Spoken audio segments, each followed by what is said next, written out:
আসসালামু আলাইকুম, welcome to our class. আজকে আমরা আমাদের যে কোর্স চলছিল এলিমেন্টারি ইংলিশের তৃতীয় ক্লাস, এবং আজকে আমরা চ্যাপ্টার 3 শিখব। চ্যাপ্টার 3তে মূলত আমরা এম, ইজ, আর এর পাস্ট ফর্ম অর্থাৎ ওয়াজ, ওয়ার এর ব্যবহার শিখব। একই রকম নিয়ম, শুধু ওটা আমরা শিখেছিলাম প্রেজেন্ট টেন্সে, বর্তমানকালে, আর এটা হবে অতীতকালে। তো একই রকমভাবে আমরা বাক্য থেকে গ্রামারে যাব, নট গ্রামার টু সেন্টেন্স। ঠিক আছে? তো আমরা সময় নষ্ট না করে শুরু করি। এখানে আমাদের আগের মতো ইউনিট 2তে আমরা ইউনিট 2কে কয়েকটা পার্টে ভাগ করেছি। তো গ্রুপ এ এখানে আমরা 4টে সেন্টেন্স রেখেছি। একটু সেন্টেন্সগুলো খেয়াল করতে হবে। It's 10 o'clock.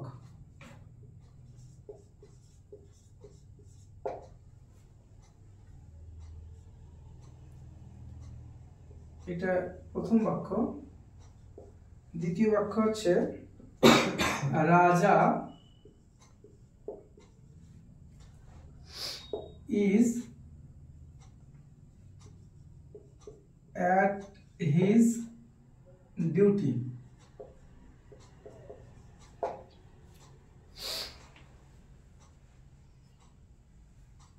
তিন নম্বর বাক্য, এখানে রয়েছে সেন্টেন্সটা yesterday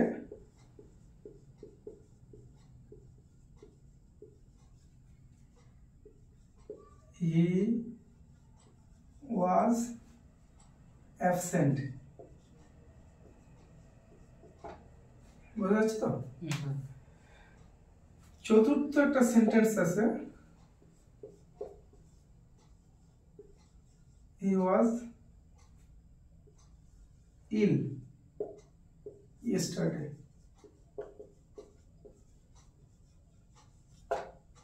এবার এই 4টে সেন্টেন্সের দিকে খেয়াল করো।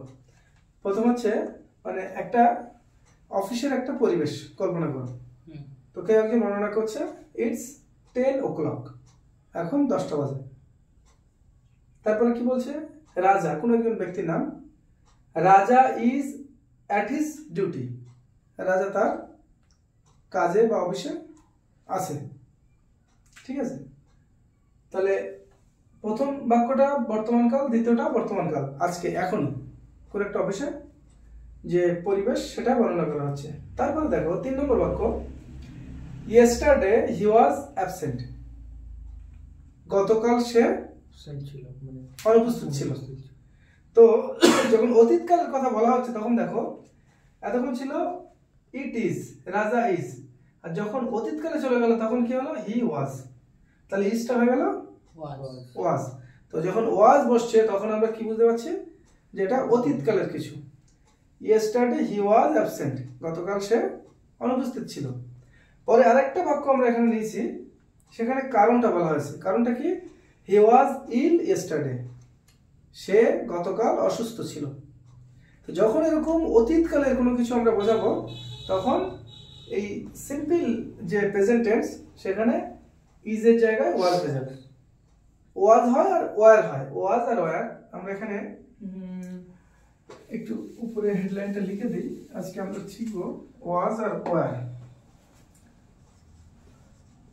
ওয়াজ আর ওয়ার। ঠিক আছে? তো এম আর ইজের ক্ষেত্রে কি হয়? ওয়াজ, এটা মনে রাখতে হবে। তাহলে বোঝা গেল এখানে এই ধরনের তুমি অনেক কিছু সেন্টেন্স বানাতে পারবে। যেমন মনে করো যে আই ওয়াজ, অনেক কিছু বলতে পারো যে গতকাল আমি ফুটবল খেলেছিলাম। ঠিক আছে? ফুটবল কিভাবে বলবে? যদিও তোমার খেলাটা মেন ভার, তো এখানে ওই ওয়াজ ওয়ার ব্যবহার করা একটু সমস্যা হবে। ওটা ওয়াজ ওয়ার ছাড়াই হয়ে যাবে। এমন কিছু বাক্য তৈরি করতে হবে যেখানে ওয়াজ ওয়ার বা এম ইজ আরটাই মেন ভার্ব হিসেবে কাজ করবে। বুঝতে পেরেছো? এরকম কিছু বাক্য আরো পরে আসবে, আমি এখন বাক্য বলাচ্ছি না। মূলত 4টে বাক্য খেয়াল করো যে যখন অতীতকাল হচ্ছে তখন আমরা ইজ ব্যবহার করছি, এবং এখানে কিন্তু ইজ বা এম এটা হচ্ছে মূল ভার্ব। মুন অ্যাকশন ওয়ার্ড, মানে যেই শব্দটা দিয়ে কোনো কাজ করা বোঝায়। কোনো বাক্য ততক্ষণ সম্পূর্ণ হবে না যতক্ষণ তার মধ্যে কোনো একটা ক্রিয়াপদ কাজ বোঝায় এমন কোনো বাক্য না থাকবে। আর কাজ না হলে কোনো বাক্য সম্পূর্ণ হয় না, ঠিক আছে? তো সেই জন্য এখানে ইজ ব্যবহার হচ্ছে, ইট ইজ 10 o'clock, এখন হয় 10টা, ঠিক আছে? ঠিক সেরকম রাজা ইজ অ্যাট হিজ ডিউটি, রাজা আছে তার ডিউটিতে, তার অফিসে। তো এগুলো মেন ভার্ব হিসেবে ব্যবহার হচ্ছে। তো ওইটাই যখন অতীতকালে চলে যাবে তখন am is এর বদলে হবে was। he was absent yesterday because he was ill yesterday। এরপরে তুমি নিজের মতো করে বলতে পারো যে I was absent yesterday because I was ill yesterday, ঠিক আছে? নিজের মতো বলতে পারো। তো এখানে 4টে বাক্য শেখার পরে আমরা একটু দেখব প্যারালালি যে am is are এবং was were এর কি কি পরিবর্তন কখন আসে। আমরা প্রথমে একটা ছক করে নিই। আমরা গ্রুপ বি তে যেটা শিখব,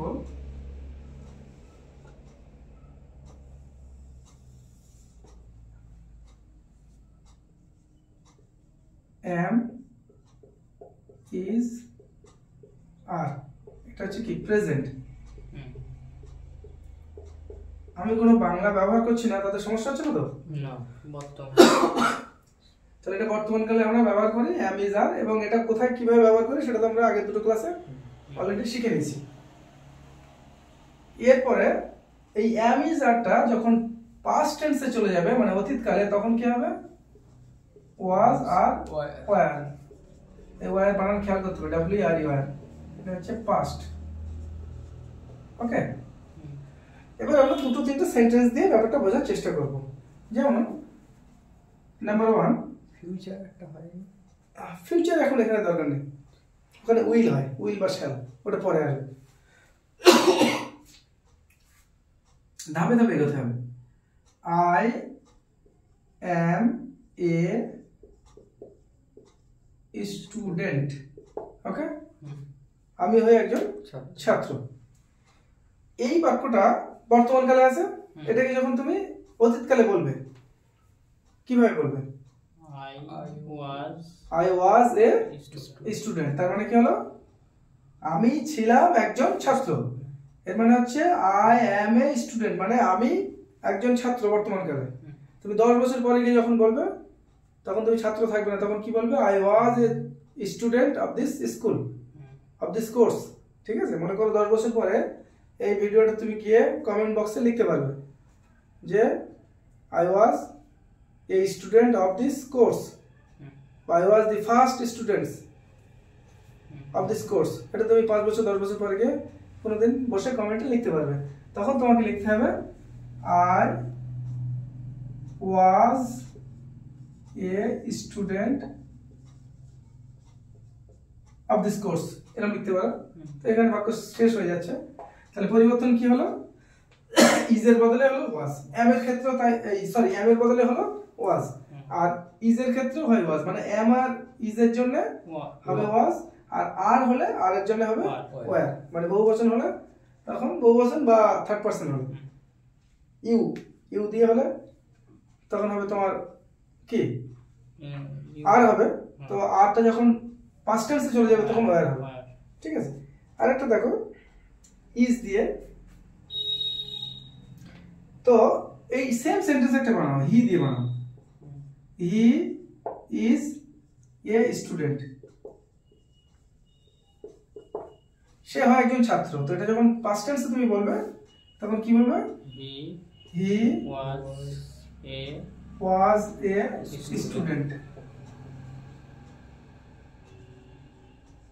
ওকে। তাহলে দেখো am এর ক্ষেত্রে হচ্ছে was, is এর ক্ষেত্রে হচ্ছে was, এবং এটা আমরা মুখস্থ করে মনে রাখবো না, আমরা বাক্য বলতে বলতে অটোমেটিক আমাদের মুখস্থ হয়ে যাবে। একটা বার জায়গায় তুমি গ্রামারই জানবে না, কিন্তু তুমি সঠিক বাক্য লিখবে, ঠিক আছে? যখন এটা হয়ে যাবে তখন জানবে তুমি ইংরেজি বা যে কোনো ভাষা শিখে গিয়েছো। তো এখানে এই হলো। এবার ওয়্যার কখন হয়? ওয়্যার হয় মনে করো এই আমরা এইগুলোই নিই, এই স্টুডেন্ট এই শব্দটা নিই, এখানে আমরা বললাম অনেকগুলো ছাত্র, উই না হ্যাঁ উই বলতে পারি, উই ওয়্যার, উই বলতে পারো, উই আর উই আর এই উই আর এ হবে না তখন, উই আর স্টুডেন্টস বা উই আর দি স্টুডেন্টস বলতে পারো, বা শুধু স্টুডেন্ট বলতে, উই আর স্টুডেন্টস, আমরা ছিলাম ছাত্র, স্টুডেন্টস, উই আর স্টুডেন্টস, আমরা ছিলাম ছাত্র, এই সরি আমরা হই ছাত্র, উই আর স্টুডেন্টস, আমরা হই ছাত্র বর্তমান কাল। যখন এটা তুমি অতীতে চলে যাবে তখন কি হবে? We were students, we were WE were students of this course, আমরা ছিলাম এই কোর্সের ছাত্র।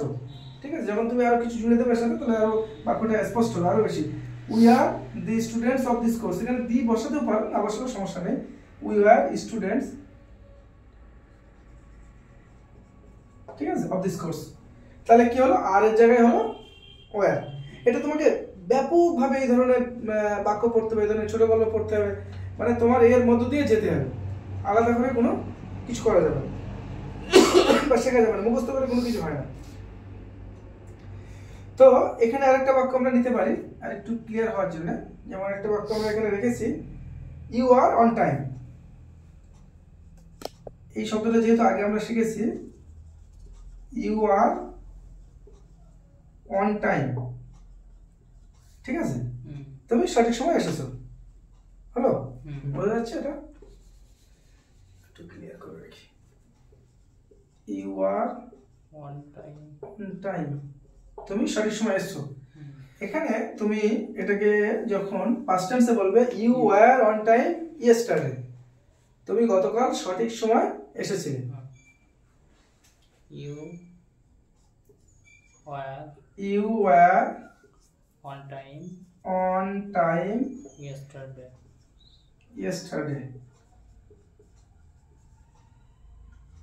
এর সঙ্গে একটু জুড়ে দিতে পারো, but today you are late, but today you are late. বাক্যটা পূর্ণ হলো যে গতকাল তুমি ঠিক সময় এসেছিলে কিন্তু আজ তুমি দেরি করেছো। এভাবে তুমি নিজের মতো করে একটা পর একটা সেন্টেন্স বানাতে থাকবে, তোমার কোনো বাক্যতে ভুল হবে না। তো আমরা মূলত কম্পেয়ার করে দেখলাম যে বর্তমান কালে অ্যাম ইজ আর এর পরিবর্তে অতীতকালে কি বসে? ওয়াজ আর। তো ওয়াজ বসবে তোমার যখন ফার্স্ট পারসন হবে অ্যাম ইজ আর এর ক্ষেত্রে, অ্যাম আর ইজ এর পরিবর্তে, আর ওয়ার হবে যখন থার্ড পারসন হবে অথবা বহুবচন হবে। ঠিক আছে, তো আশা করছি এটা বোঝা গেল। এবার বাক্য আমরা তৈরি করতে এই ব্যাপারগুলো শিখবো, এবং এই কি পয়েন্টগুলো আমাদের মনে রাখতে হবে যে আমি কেন ওয়্যার বসাচ্ছি, এটা তোমার নিজেকে নিজে কোশ্চেন করতে হবে। যখন তুমি এগুলো ব্যবহার করবে তখন সঙ্গে সঙ্গে ক্রস চেক করবে যে আমি কেন এখানে অ্যাম বসাচ্ছি, এটা কি আসলে ঠিক বসাচ্ছি, বা আমি যখন বসাচ্ছি তাহলে এর পিছনে যুক্তি আছে কি। তো যুক্তি যেন তোমার সামনে হাজির থাকে যে এই কারণে আমি এটা বসালাম, মানে কোনো কিছু বিনা রিজনিং এ বিনা কোশ্চেনে ইউজ করা যাবে না, বুঝে গেল? মানে তুমি যখন সোয়েটার পরছো তখন তোমার প্রশ্নের উত্তর থাকা উচিত যে আমি কেন সোয়েটার পরছি, মানে এখন বাইরে ঠান্ডা। এবার যদি তুমি বৈশাখ মাসে সোয়েটার পরে বেরো তাহলে লোকে বলবে পাগল। তো আমরা যখন ইংরেজি বা যে কোনো জিনিস শিখি আমরা কোশ্চেন করি না, তার মানে কি পাগলের মতো আমরা কাজ করি। আমরা আসলে জানি না যে কেন করছি ওটা, না কেন না স্যার এরকম লিখে দিয়েছে, তাই স্যার কেন লিখেছে সেটা তো স্যার জানে, তাহলে আমাকে জেনে নিতে হবে যে কেন স্যার এখানে অ্যাম না দিয়ে ইজ দিল, তাহলে এর পার্টিকুলার একটা কারণ আছে। ওই কারণটা যখন তুমি ধরতে পারবে তখন তোমার ব্যাপারটা শেখা হয়ে গেল। তো সব সময় কোশ্চেন করতে হবে, যখন সামনে তোমার টিচার থাকবে তাকে কোশ্চেন করবে, যদি তাকে না পাও নিজেকে নিজে কোশ্চেন করবে যে কেন আমি এখানে এটা ব্যবহার করছি, এর পিছনে লজিক কি। হ্যাঁ হতে পারে অনেক সময় লজিকটা ভুল তুমি জানো, কিন্তু তারপরে একটা লজিক থাকতে হবে, এবং সেটা যখন ভুল হবে সেটা যেন কেউ একজন তোমাকে ধরিয়ে দেয়, এবং যখন সে ধরিয়ে দেবে তখন যেন তোমাকে লজিক দিয়েই সেটা ধরিয়ে দেয় যে এটা এই কারণে এখানে অ্যাম হবে না, এখানে ইজ হবে, অথবা এখানে ওয়াজ হবে না, এখানে ওয়্যার হবে, তার পিছনে কারণ হচ্ছে, এবং তার সে ব্যাখ্যাতে তোমাকে স্যাটিসফাই হতে হবে 100%। ব্যাপারটা এরকম না একজন গুরুজন লোক বলেছে ঠিক আছে ভুল বলুকে অসুবিধা নেই, হ্যাঁ এরকমটা হলে হবে না, তোমাকে 100% স্যাটিসফাই হতে হবে, সন্তুষ্ট হতে হবে তার ব্যাখ্যাতে। যতক্ষণ না এই পুরো প্রক্রিয়ার মধ্য দিয়ে তোমরা যাচ্ছ ইংরেজি বা যে কোনো ভাষা যে কোনো বিষয় শিখতে পারবে না, সব কিছু আধো আধো হবে, যা দিয়ে তুমি লড়াই করতে পারবে না। ইংরেজিকে তোমার, ইংরেজি বা যে কোনো একটা স্কিল মানুষ ব্যবহার শেখে কি জন্য, যে ওই স্কিলটাকে দিয়ে সে তার জীবনে কিছু অর্জন করবে, তার জীবনের কিছু কাজকে সহজ করে নেবে। এখন যদি সেটা তার জন্য আতঙ্কের বিষয় হয়, ভয়ের বিষয় হয়, তাহলে সে কিভাবে সহজ করবে? মনে করো গাড়ি চালিয়ে মানুষ দ্রুত একটা জায়গায় যেতে পারে, এখন যদি সে গাড়িতে বসে ড্রাইভিং সিটে বসে ভয় পায় যে আমি পারবো তো, হ্যাঁ ধাক্কা লাগবে না তো, তাহলে তো তার মোটেও ওটা উচিত না, তার তো বাড়ি থাকা উচিত, কারণ সে তো গন্তব্যে পৌঁছাতে পারবে না, হয়তো সে হসপিটালে পৌঁছে যাবে।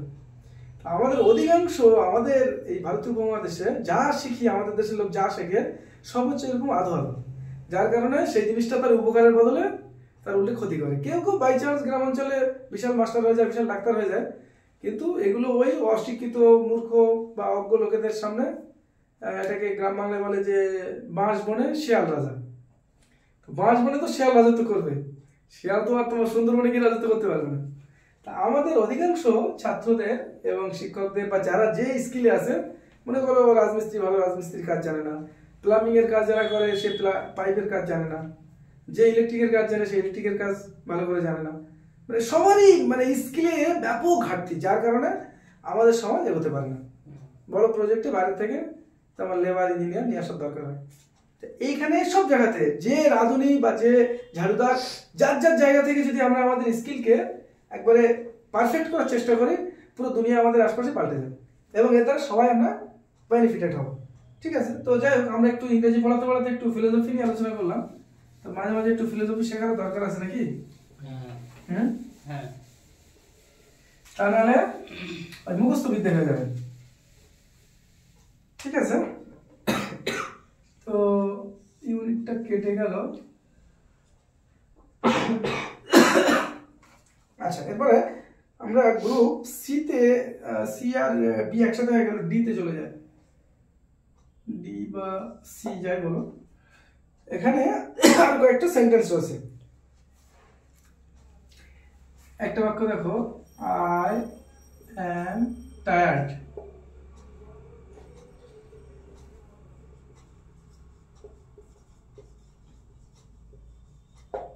I am tired today. আমি আজ ক্লান্ত। টায়ার্ড মানে কি? ক্লান্ত। এরপরে সে আরেকটু জুড়ে দিয়ে কি বলছে, I was fine yesterday. আমি গতকাল ভালো ছিলাম।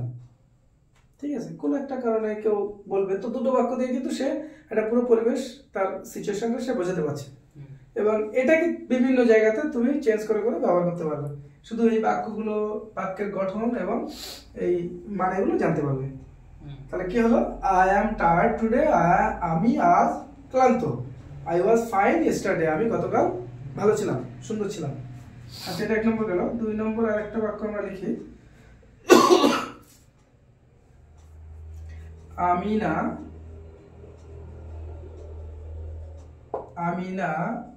is in Kolkata.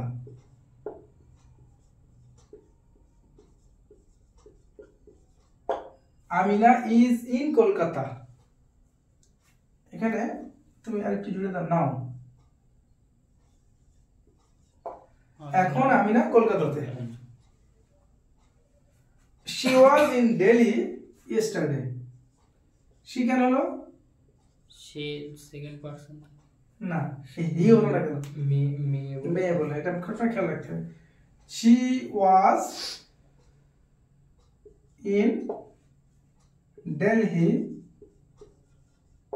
yesterday. Hello, তাহলে বর্তমানকালে বলছে যে আমিনা ইজ ইন কলকাতা নাও, আমিনা এখন কলকাতাতে। She was in Delhi yesterday, সে গতকাল দিল্লিতে ছিল। তো তার জন্য আমরা এখানে কি ব্যবহার করলাম, was, ইজ এর জায়গায় was হলো। তো এটা থার্ড পারসন সিঙ্গুলার নাম্বার, তো ইজ এতে এটা হলো। তো এই বাক্যটা বোঝা গেল না? এরপরে আমি এখানে বেশি ব্যাখ্যা করতে যাচ্ছি না, একদম সিম্পল বিষয়গুলো। এরপরে আরেকটা বাক্য আমরা নিই, এই দুটো আমরা মুছে দিচ্ছি, মুছে দিয়ে উপরের দিকে লিখি।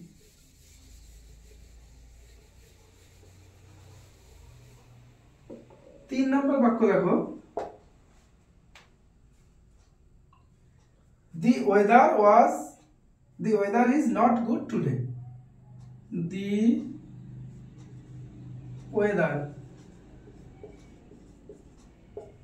The weather is not good today. আজকের আবহাওয়াটা ভালো নেই। The weather is not good today. আজকের আবহাওয়া ভালো ভালো নয়, ঠিক আছে। এরপরে তুমি আরেকটা সেন্টেন্স জুড়ে দিতে পারো, the weather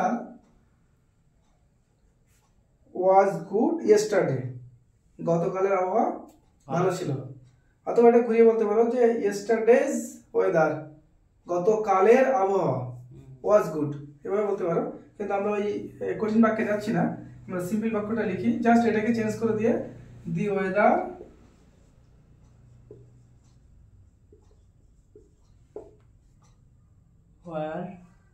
না, ওয়েদার কেন হবে? ওয়েদার এখানে দি ওয়েদার, এটা তো পুরো পরিবেশটা থার্ড পারসন সিঙ্গুলার নাম্বার হিসেবে নিতে হবে। ওয়েদার তো আর একসাথে অনেকগুলো হয় না। The weather was good yesterday.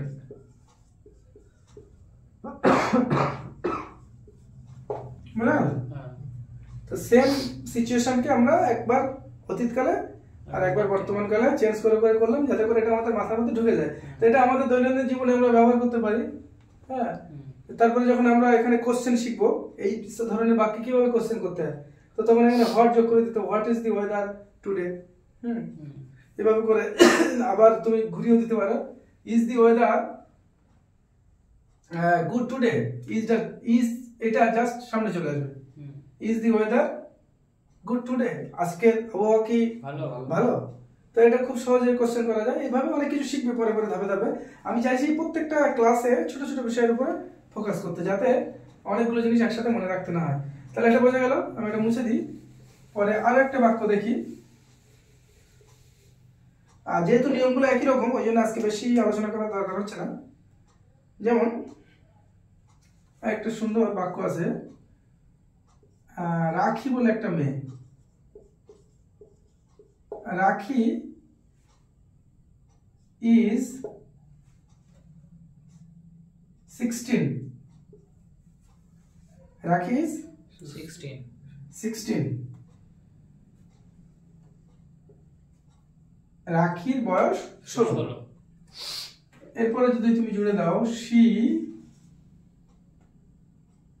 বা সো একটা যোগ করতে পারো এখানে, সো এই বাক্যটা আমরা নিচে লিখি, এখানে থাকবে, ভালো লাগবে। এখানে দেখো সো, সুতরাং she was 15 last year. তো আজকে যেহেতু 22 বছর, যেহেতু সে 16, তাহলে গত বছর সে 15 ছিল। তো বাক্য রাখো দুটো, তার বয়স সম্পর্কে একটা তুমি ইনফরমেশন দিতে পারলে। রাখি 16, ঠিক আছে, রাখির বয়স এখন 16, এখানে নাও দিতে পারো, রাখি 16 নাও, ঠিক আছে। এখন রাখির বয়স 16, সো সুতরাং she was 15 last year. গত বছরে 15 তাই সে গত বছর 15 বছর ছিল, তো 15 থেকে এখন 16 এসেছে। এটা একটা বাক্য হলো। তো আমরা এখানে প্রথমটাতে বর্তমানকাল ব্যবহার করলাম, দ্বিতীয়টাতে অতীতকাল ব্যবহার করলাম, ঠিক আছে। তারপরে দেখো আরেকটা ছোট্ট বাক্য, এটা আমি মুছে দিচ্ছি।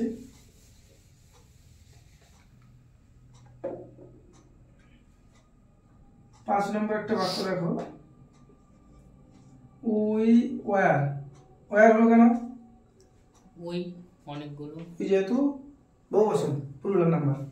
We were not afraid of dogs, ঠিক আছে। We were not afraid of dogs, আমরা কুকুরের ভয় পাই না। ভয় পাই না, কুকুরের ভয়ে ভীত না, ঠিক আছে। কিন্তু এখানে এটা কি অতীতকাল না বর্তমানকাল? এটা উই ওয়ার ভয় পাই না, বর্তমান তো। বর্তমান তো। উই ওয়ার না, বর্তমান অতীতকাল হলো না, ওয়াজ আর ওয়ার তো অতীতকালে ব্যবহার হয়। We were not afraid of dogs, আমরা কুকুরের ভয় পেতাম না, ঠিক আছে। এর মানেটা কি হবে? আমরা কুকুরকে ভয় পেতাম না। We are not afraid of dogs, আমরা কুকুরকে ভয় পেতাম না। ভয় পাই ঠিক আছে। বললে বর্তমান হয়ে যাবে, আর ভয় তখন আর পেতাম হবে না না, মানে তখন আর হবে না, ওয়ার যখন আসছে, যখন এখানে we are not afraid of dogs, তখন ভয় পাই। আমরা ভয় পাই না, তো আর এর বদলে যখন ওয়ার হয়ে গেল তখন তখন এটা অতীতকালে চলে গেল, পেতাম না, ঠিক আছে। আমরা ছোটবেলায় বা আমরা ভয় পেতাম না। ভয় পেতাম। এখানে তুমি দিতে when we were child, when we were children, children, CHIL, children, আমরা যখন শিশু ছিলাম তখন আমরা কুকুরকে ভয় পেতাম না, এটা তুমি জুড়ে দিতে পারো, কিন্তু মূল শব্দটা চাই যে আমরা ছোটবেলায় বা আমরা কুকুরকে ভয় পেতাম না, ঠিক আছে। এই তারপরে এখানে আমরা লাস্ট একটা WAC হবে না, কোনটা? ওটা চাইল্ড ডগের পরে, না, DOGS, তারপর আচ্ছা when, এখানে একটা এন হবে। এই বাক্যটা তুমি মাথার মধ্যে না রাখলে চলবে, এখন দরকার নেই, এটা এই পর্যন্ত রাখো, ঠিক আছে। এরপর একটা লাস্ট সেন্টেন্স আছে, 6 নম্বর সেন্টেন্সটা দেখো, এখানে আছে দিস শুজ আর নাইস।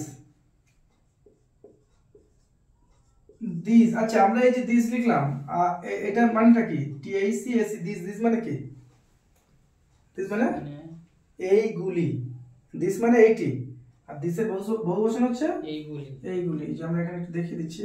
আগের দিন এটা শেখানো। হ্যাঁ, দিস মানে হচ্ছে এটি, হুম। আর দিস TICAC, দিস মানে এইগুলি, মানে দিসের বহুবচন হচ্ছে এটা, আর দ্যাট এর বহুবচন হচ্ছে দোজ, দ্যাট এর বহুবচন দোজ, TICAC, দোজ, ঠিক আছে। এগুলো মুখস্থ করে ফেলতে হবে, নাহলে এগুলো ছোট ছোট জিনিসের জন্য ভুল হয়ে যাবে অনেক সময়। তাহলে দিস শুজ কেন বলা হচ্ছে? এইগুলি শুজ একের বেশি তো, হ্যাঁ। ওই জন্য দিস ব্যবহার করা হচ্ছে। শুজ তো কখনো একটা হয় না। This shoes are nice, nice মানে কি? সুন্দর। সুন্দর। দিস শুজ আর নাইস, বর্তমান কালে কিন্তু এটা বলা হচ্ছে হুম। যে জুতোগুলো অনেক সুন্দর। হুম। এরপর দেখো এটাকে মানে কেউ একজন দেখে বলছে, এরপরে ওর দাম সম্পর্কে যখন বলছে, দে ওয়ার এক্সপেন্সিভ, দে মানে কি? জুতোগুলো, হুম। দে ওয়ার, এই আর এর বদলে ওয়ার হয়ে গেল, দে ওয়ার এক্সপেন্সিভ, ওগুলো ছিল দামি। তার মানে এটা নির্দেশ করছে ঠিক কেনার সময়টাকে, হুম। যখন কিনেছিল তখন ওটা দামি ছিল, ওটা আগে নিশ্চয়ই কিনেছে, না হলে তো এখন পৌঁছাতো না ঘরে, ওই জন্য এখানে কিন্তু অতীতকাল ব্যবহার হলো। হুম। তো this shoes are nice, they are expensive. তবে এখানে প্রেজেন্ট কালের সেন্স যদি বোঝাতে চাও তো প্রেজেন্ট কালও ব্যবহার করা যেতে পারে। মনে করো দোকানের মধ্যে আসো এট দ্যাট টাইম, তখন তুমি বলতে পারো দিস শুজ আর নাইস, বা তুমি হয়তো দোকানদার, তুমি খরিদ্দারকে বোঝাচ্ছ যে দিস শুজ আর নাইস, এগুলো খুব ভালো বা সুন্দর জুতো, হ্যাঁ, দে আর এক্সপেন্সিভ, এগুলো দামি, and those are not expensive, you can choose from here। তো খরিদ্দার বুঝে মানুষ কথা বলে, তো এইভাবে করে তুমি বাক্য বানাতে পারবে। তো এটা মনে করো বাড়িতে জুতো আনার পরে কথোপকথন হচ্ছে, কথা হচ্ছে, তো তখন কেউ একজন বলছে দিস শুজ আর নাইস, বাহ জুতোটা খুব সুন্দর, তো যে কিনে এনেছে সে বলছে দে আর এক্সপেন্সিভ, এগুলো দামি ছিল। তো এভাবে করে আমরা ওয়াজ ওয়ারের মোটামুটি কিছু বাক্যে ব্যবহার শিখলাম। এরপরে তোমাকে কি করতে হবে? তোমাকে বারবার, এটা কি হলো, তুমি জাস্ট শিখে নিলে যে কিভাবে হাতুড়ি পেটাতে হয় বা কিভাবে শান দিতে হয়, এরপরে শান দেওয়ার কাজটা নিজেকে করতে হবে, বুঝে গেল? আমি শুধু টেকনিকটা শিখিয়ে দিলাম। তো আজকের আমাদের ক্লাস ছিল মূলত ইউনিট 3 ওয়াজ এবং ওয়ার, অর্থাৎ অ্যাম ইজ আর যে পাস্ট ফর্ম, সেখানে আমরা ওয়াজ ওয়ার কিভাবে ব্যবহার করব তার একটা মোটামুটি ধারণা পেলাম। তো আজকে ক্লাস এখানে শেষ হচ্ছে, ইনশাল্লাহ দেখা হবে নেক্সট ক্লাসে।